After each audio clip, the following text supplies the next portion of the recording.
Halo semua, Assalamualaikum warahmatullahi wabarakatuh. Kembali lagi di channel aku, Leoni Kapriwidiatama, mahasiswa Fakultas Hukum Universitas Riau.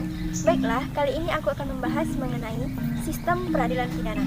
Sebelum lanjut ke materi pembahasan, jangan lupa klik tombol like, comment, subscribe, and share. Terima kasih.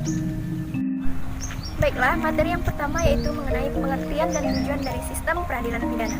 Pengertian sistem peradilan pidana menurut Marjono Reksodiputro adalah sistem di dalam suatu masyarakat untuk menanggulangi masalah kejahatan, di mana sistem penanggulangan kejahatan ini terdiri dari lembaga-lembaga kepolisian, lembaga kejaksaan, pengadilan, dan juga pemasyarakatan. Tujuan dari sistem peradilan pidana ini menurut Muladi ada 3. Yang pertama yaitu jangka pendek untuk resosialisasi, yang kedua jangka menengah untuk pencegahan kejahatan, dan yang ketiga adalah jangka panjang untuk kesejahteraan sosial.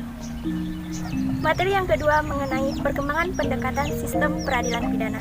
Pendekatan ini menggunakan law and order approach atau pendekatan hukum dan juga ketertiban. Dampak dilematis membuat pendekatan ini memiliki ciri-ciri. Yang pertama yaitu kepribadian ganda, yang kedua titik berat law enforcement.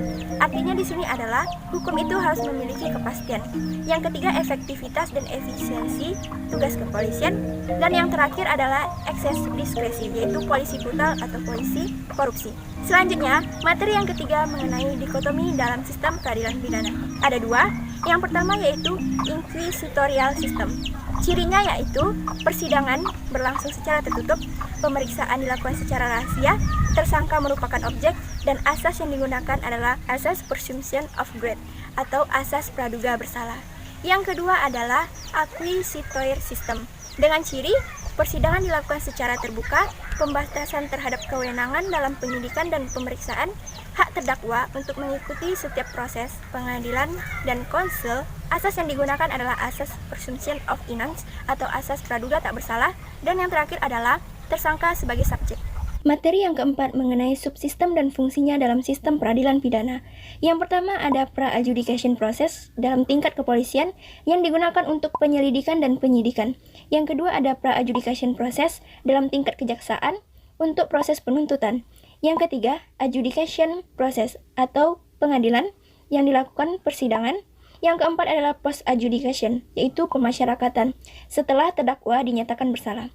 Materi yang kelima yaitu paradigma dalam sistem peradilan pidana.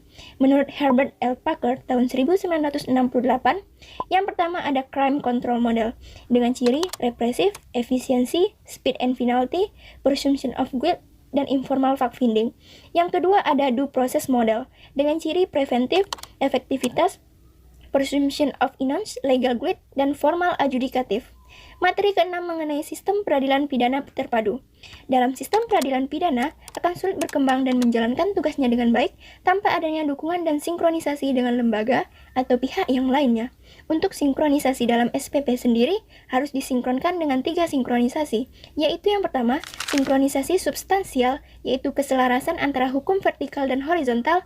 Yang kedua, sinkronisasi struktural, yaitu keselarasan dalam hubungan antar penegak hukum. Dan yang ketiga yaitu sinkronisasi kultural, yaitu keselarasan dalam pemahaman terhadap asas, pandangan, teori, dan lain sebagainya.